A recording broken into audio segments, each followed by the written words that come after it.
Baie geluk aan ons gesigblad weekuitdaging 15 tot 21 Maart se snelstorie wenner.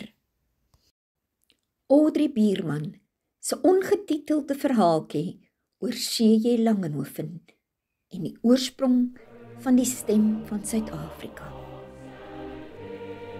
Dis Vrydag, 31 Mei 1918.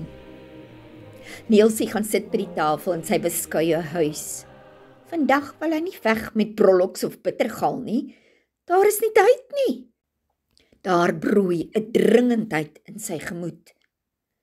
Terwyl sy hart breek oor die onreg aan Jopie Fourie, dink hy aan die land van sy hart.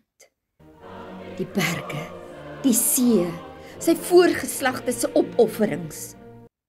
Nie eens Lulu Rai sal iewers in sy ruimte nog so 'n spesiale plek kon vind nie. Met sy vol gemoed skryf hy 'n gedig vir sy mense. Hulle mag nooit op 'n beklei nie. Hulle moet vas staan in hulle geloof en nooit die suiwer skepingswerk om hulle miskyk nie. Ons sal lewe. Ons sal sterwe. Ons vir jou Suid-Afrika.